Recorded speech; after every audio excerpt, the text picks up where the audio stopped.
Bonjour à tous à nouveau pour ceux qui se sont connectés déjà ce matin à nos deux premiers scénarios, nos deux premières tendances NetExplo 2020. Bonjour à ceux qui nous rejoignent et je vous embarque avec moi sur le troisième chemin qui semble avoir été dessiné par le monde de l'innovation technologique et le monde de l'innovation numérique quand celui-ci tente de répondre à l'urgence d'un développement plus durable, d'une mutation de notre société, de nos systèmes de consommation, de nos systèmes de production, de nos systèmes de vie ensemble pour que nous ayons encore un bel avenir et un beau futur devant nous.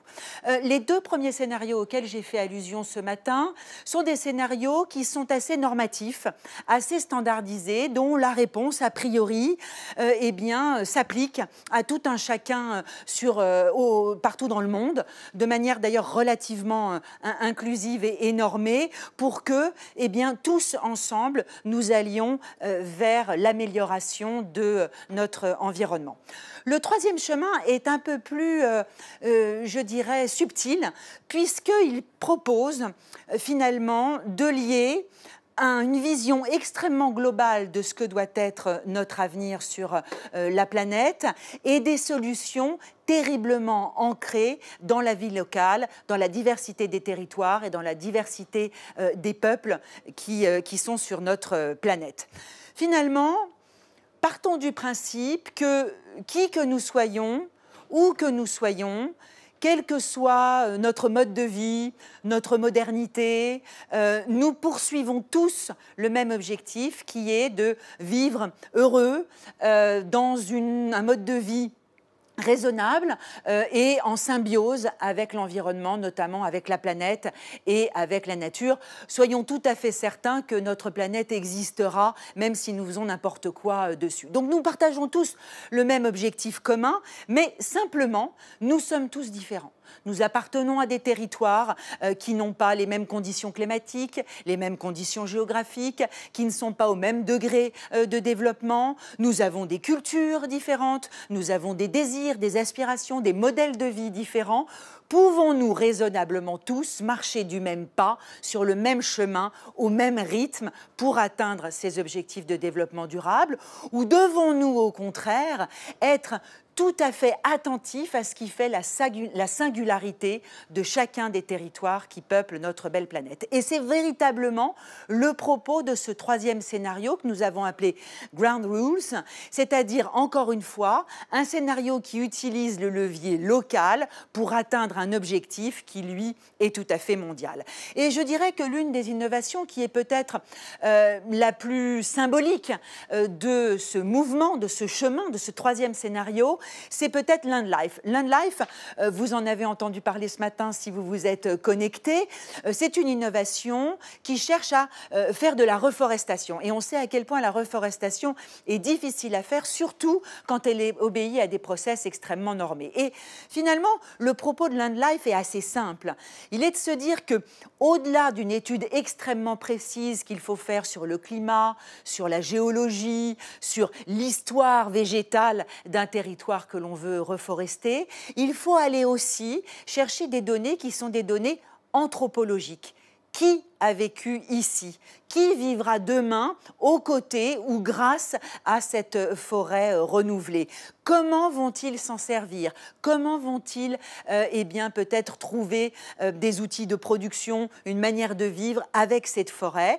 Et donc c'est vraiment par la combinaison de données à la fois tout à fait techniques et scientifiques et à la fois tout à fait sociologiques et anthropologiques que va pouvoir véritablement se monter un projet de reforestation qui a du sens et qui sera de toute façon piloté par les populations locales. On est vraiment dans ce projet à la fois global et à la fois local. Et finalement, si vous aviez une chose à retenir de ce troisième chemin que je vous propose de partager avec vous aujourd'hui, c'est le fait que nous sommes là pour valoriser les spécificités, les singularités locales et que nous sommes là pour déléguer auprès des territoires, auprès des individus localement, le pouvoir de décider, le pouvoir d'agir, mais aussi évidemment les responsabilités de succès et d'échec qui vont avec ces pouvoirs.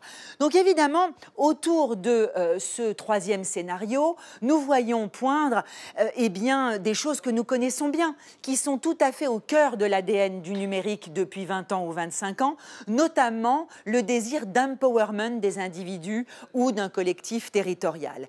Il s'agit ici de disperser le pouvoir de décision, de disperser les compétences, de disperser les ressources pour pouvoir agir auprès du plus grand nombre. C'est évidemment tout à fait ambitieux.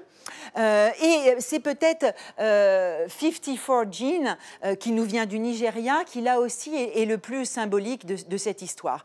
Il s'agit ici au Nigeria de promouvoir la diversité génétique des populations et notamment la singularité de la génétique du peuple d'origine africaine. C'est extraordinairement essentiel puisque cette base de données va être utilisée par des laboratoires pharmaceutiques, par des laboratoires de recherche universitaires pour la médecine de demain. Or, dans les bases de données qui sont utilisées actuellement, le pourcentage, je dirais, d'une génétique proprement africaine est extrêmement faible. Ce qui explique pour une part eh bien, que certains médicaments soient peu efficients sur cette population à la génétique singulière. Et donc nous sommes là dans un effort d'aller chercher, valoriser, et de mettre en lumière cette diversité tout à fait fondamentale pour l'efficience de nos thérapeutiques de santé demain. Et puis, Ground Rules, c'est aussi disperser eh bien, les moyens finalement de travailler, les moyens d'agir, ici avec une solution d'intelligence artificielle qui a été développée aux États-Unis, qui s'appelle Coral, et qui est une intelligence artificielle locale. Locale dans le sens où elle n'a pas besoin de faire référence au cloud pour fonctionner. Tout est embarqué finalement dans une technologie qui va agir localement, qui va chercher ses ressources énergétiques localement et qui va produire son intelligence localement. On est vraiment dans l'autonomie des territoires et des particuliers. En dehors de l'empowerment des individus ou de collectifs locaux, on voit aussi ici poindre une notion qui est elle aussi dans l'ADN de l'Internet, qui est le crowdsourcing, qui est le pouvoir de la collaboration, le pouvoir du collectif, le pouvoir de l'intelligence collective. Et là encore, j'ai envie de partager avec nous une innovation tout à fait symbolique de ce pouvoir de crowdsourcing qui nous vient d'Afrique du Sud, Massakane. Il s'agit ici eh bien, de développer une intelligence artificielle propre à traduire les langages vernaculaires très nombreux du continent africain avec l'aide des populations qui, évidemment, le parlent tout à fait couramment. Donc, on n'est pas dans un laboratoire de codeurs extrêmement intelligents, mais postés en Amérique, en Asie ou en Europe. On est sur le terrain avec la population locale qui participe au développement de cette intelligence artificielle. Et puis, encore une histoire d'outillage. Finalement, avec l'impression 3D, on voit que l'on peut commencer à penser une industrie en essaim, une industrie distribuée sur le territoire. Ici, il s'agit, au-delà de l'accès à une imprimante 3D, de distribuer également les brevets qui permettent eh bien, de reproduire des outils, de reproduire des objets. Là encore, ce sur quoi je veux attirer votre attention, c'est que demain, pour tout ce monde de makers, il ne sera plus utile d'aller prendre contact avec un cloud ou avec une autorité centralisée quelque part dans le monde, mais avec soi, dans l'objet que l'on veut reproduire, eh bien, il y aura tout ce qu'il faut pour pouvoir industrialiser son impression. On voit bien qu'avec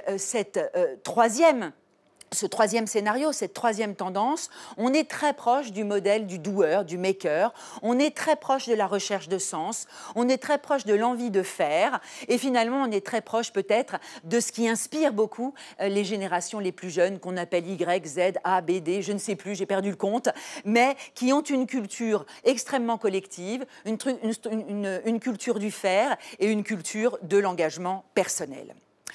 Dans la culture du fer, on est dans un modèle industriel qui peut être tout à fait disrupté. Ici, nous sommes dans un quartier de Bangkok, en Thaïlande, où finalement, eh bien, tous les habitants de ce quartier ont décidé de produire l'énergie électrique dont ils avaient besoin. Donc, ils ont équipé les toits de leurs maisons, de leurs usines, de leurs bâtiments administratifs, de leurs hôpitaux, de panneaux photovoltaïques. Ils produisent une énergie qu'ils vont eux-mêmes distribuer sur une marketplace locale. Et donc, on voit bien que là, se structure un micro-collectif qui va à la fois opérer la production de ce dont il a besoin, mais aussi opérer son échange, opérer son commerce. Et c'est un peu la même chose ici en Belgique, sur le toit de ce supermarché opéré par Delhaize, où finalement on va cultiver les produits maraîchers qui seront vendus au rez-de-chaussée dans les rayons de produits frais. On consomme ce dont on a besoin. On est là dans le domaine du circuit court et dans le local. Donc on voit à quel point finalement ce troisième scénario vient challenger nos habitudes, nos process, nos méthodes, notamment industrielles, et qu'il va falloir redesigner une industrie peut-être plus locale et plus en essaim. C'est ce que propose de faire Smarty Waste Factory, par exemple, qui va simplement, au lieu d'implanter une grande et une grosse unité de recyclage des produits informatiques non utilisés, va plutôt la disperser sur le territoire en une multitude de toutes petites unités qui font à peine 50 mètres carrés, que l'on peut démonter et transporter 20 ou 30 kilomètres plus loin si on en a besoin, et qui vont être opérées par des talents locaux, là encore. Comment est-ce qu'on adapte nos process industriels dans ce scénario Ground Rules? Et finalement, cette dernière innovation que je voulais partager avec vous, Air Inc., qui nous vient d'Inde, participe du même élan. Il s'agit ici de recycler les particules fines qu'émettent vos voitures ou vos motos. Vous pouvez utiliser un petit objet connecté que vous allez mettre sur le pot d'échappement de votre véhicule, qui va récupérer ces particules fines pour les transformer en encre, une encre que peut-être vous utiliserez chez vous demain. Alors, encore une fois, et pour la dernière fois, je vous demanderai de faire cet exercice, de nous arrêter un petit peu sur ce scénario et de réfléchir à ces enjeux. Le jugez-vous crédible, le jugez-vous souhaitable pour vous-même, pour la société, pour votre organisation, votre entreprise?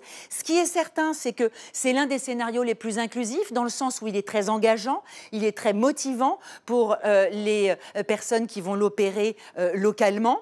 Bien entendu, il vient percuter de plein fouet notre modèle actuel de gouvernance, de production, qui est un modèle très centralisé et très descendant. On nous parle ici d'intelligence collective. Alors l'intelligence collective, ce n'est pas quelque chose de nouveau, mais c'est quelque chose qu'il est très difficile pour nous à appréhender. Nos process de management et d'organisation y sont très peu adaptés. Il va donc falloir à nouveau persévérer dans le management et dans la valorisation de cette intelligence collective. Comment demain allez-vous manager cet essaim de talent, cet essaim de volonté, de conviction qui se disperse partout dans le monde? C'est extrêmement compliqué, puisque n'oublions pas que nous poursuivons tous le même but, mais que nous sommes tous essaimés partout sur la planète. Comment allons-nous faire demain pour que cette multitude d'initiatives partout dans le monde continue à poursuivre le même objectif et le même but, et évite de se replier sur elles-mêmes, Évitons à tout prix les communautés isolationnistes de repli défensif qui éviteraient de communiquer avec les autres. Donc, encore une fois, évidemment, pour cette énergie collective, de quel leadership aurons-nous besoin demain? De quel management, de quelle conviction aurons-nous besoin demain? Et puis, évidemment, toujours la question qui fâche, n'oublions pas que nous sommes dans une urgence climatique, dans une urgence environnementale. Il nous faut aller vite. Comment aller vite quand on fait confiance à ces millions d'expériences disséminées partout dans le monde? Alors, pour une dernière fois, je vous demanderai de réfléchir à tout ce que je viens d'évoquer avec vous, de vous poser la question de votre conviction, de la manière dont vous pourriez développer ce troisième scénario au sein de votre métier, au sein de votre organisation, dans votre entreprise, dans les associations peut-être auxquelles vous participez. Comment être prêt pour aller jusque-là? Je vous ai présenté en 3 chapitres notre analyse du monde du digital et du monde de la technologie quand il s'empare des objectifs de développement durable. Nous avons traversé ces 3 scénarios et leurs outils. Maintenant, je dirais que c'est à nous tous de nous ébrouer. Mettons-nous en mouvement, allons-y et puis réfléchissons à la manière dont nous pouvons opérer tout cela. Je vous remercie encore une fois, 1000 fois, 100 000 fois pour votre attention. À très bientôt, j'espère, et je vous laisse poursuivre la journée. Merci beaucoup.